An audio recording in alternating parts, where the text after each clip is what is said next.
नमस्कार। देवरिया की आवाज रेडियो केसरी से प्रस्तुत है स्थानीय हालचाल। पहले मुख्य हालचाल। डीएम और एसपी ने किया गणतंत्रता दिवस के परेड का निरीक्षण। मतदाता दिवस पर न्यायालय परिसर में समस्त मतदान में सहभागिता की शपथ ली गई। पंचायतों में होने वाले उपचुनाव के लिए 6 उम्मीदवारों का नामांकन वैध। किसानों को बैंक खाता एनपीसीआई से लिंक कराना होगा अनिवार्य। स्थानीय हालचाल के इस अंक के साथ मैं अनिकेत मिश्र। अब हालचाल विस्तार से। गणतंत्र दिवस परेड को लेकर तैयारियां पूरी कर ली गई हैं। इसी को लेकर पुलिस लाइन परेड ग्राउंड में परेड से पूर्व पुलिस अधीक्षक संकल्प शर्मा के द्वारा इस परेड का पूर्वाभ्यास करते हुए निरीक्षण किया गया। इस दौरान जिलाधिकारी ने भी परेड का निरीक्षण किया और वहां मौजूद पदाधिकारियों को उचित निर्देश दिए गए।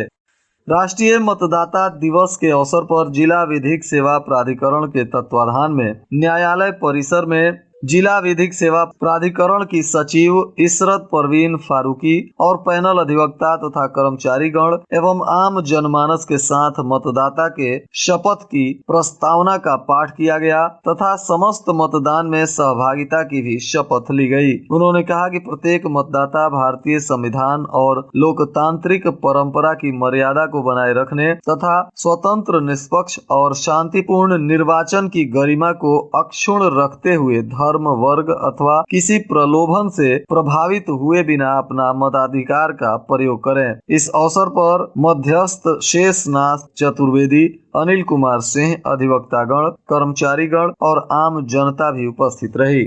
सहायक जिला निर्वाचन अधिकारी अमरेश कुमार ने बताया कि 24 जनवरी को जनपद में पंचायतों के सदस्यों के रिक्त स्थानों पर निर्वाचन होने हैं। 6 उम्मीदवारों ने अपना नामांकन पत्र दाखिल किया था। जांच के दौरान सभी उम्मीदवारों के नामांकन पत्र वैध पाए गए हैं। सदर ब्लॉक के अंतर्गत 95, पिपरा चंद्रभान में 2, आरक्षण श्रेणी अन्य पिछड़ा वर्ग हेतु दीपक कुमार गुप्ता और भलुअनी ब्लॉक के अंतर्गत 78, सोनाड़ी 2 के लिए आरक्षण श्रेणी महिला हेतु दीपिका सिंह, नीतू सिंह एवं संगीता देवी तथा लार ब्लॉक के अंतर्गत तकिया धरहरा के लिए आरक्षण श्रेणी महिला हेतु सुष्मिता सुब्बा एवं रीता के द्वारा दाखिल नामांकन पत्र जांच के दौरान वैध पाए गए।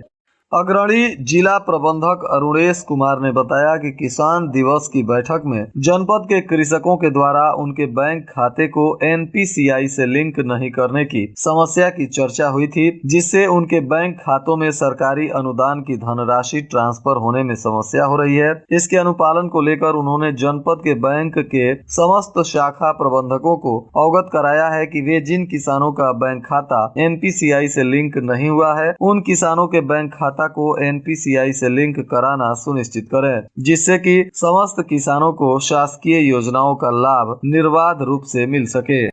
मुख्य विकास अधिकारी रविंद्र कुमार की अध्यक्षता में गूगल मीट के माध्यम से प्रधानमंत्री आवास योजना ग्रामीण एवं मुख्यमंत्री आवास योजना ग्रामीण के प्रगति की समीक्षा की गई। मुख्य विकास अधिकारी के द्वारा आवासों को पूर्ण किए जाने के संबंध में दिशा निर्देश दिया गया, जिसमें 1 फरवरी 2023 तक आवासों को पूर्ण कर वांछित प्रगति अर्जित करने को निर्देश दिया गया।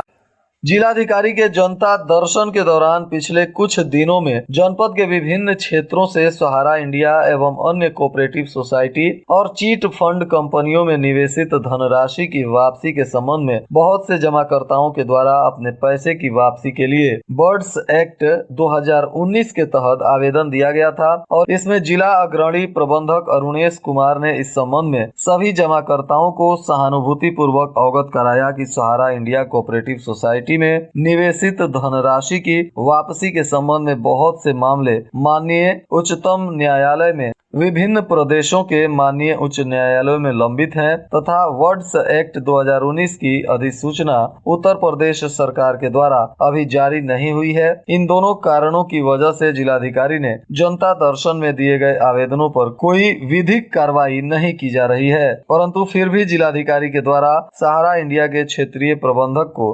जमाकर्ताओं की धनराशि की वापसी के संबंध में पत्र जारी किया गया है। साथ ही इस संबंध में जनपद के समस्त जमाकर्ताओं से उन्होंने अपील की है कि चूंकि बर्ड्स एक्ट 2019 के तहत आवेदन अभी विधिक नहीं है, इसलिए इन आवेदनों में अपना समय व्यर्थ न करें। सभी संबंधित अपनी निवेशित धनराशि की वापसी के लिए संबंधित शाखा, संस्था के एजेंट और संबंधित अधिकारियों से संपर्क कर दबाव बनाते रहें। साथ ही सभी जमाकर्ताओं, निवेशकों से अनुरोध है कि किसी भी योजना में निवेश करने से पहले भारतीय रिजर्व बैंक संबंधित विभाग के उस योजना की पूरी जानकारी कर लें और किसी के बहकावे में, लालच में आकर कोई भी धनराशि का निवेश न करें। और आज के मौसम का तापमान देवरिया में न्यूनतम 14 डिग्री सेल्सियस और अधिकतम 26 डिग्री सेल्सियस रहने की संभावना है। अंत में मुख्य हालचाल एक बार फिर। डीएम और एसपी ने किया गणतंत्रता दिवस के परेड का निरीक्षण। मतदाता दिवस पर न्यायालय परिसर में समस्त मतदान में सहभागिता की शपथ ली गई। पंचायतों में होने वाले उपचुनाव के लिए 6 उम्मीदवारों का नामांकन वैध। किसानों को बैंक खाता एनपीसीआई से लिंक कराना होगा अनिवार्य। इसके साथ ही रेडियो केसरी से प्रसारित स्थानीय हालचाल का यह अंक समाप्त हुआ। नमस्कार।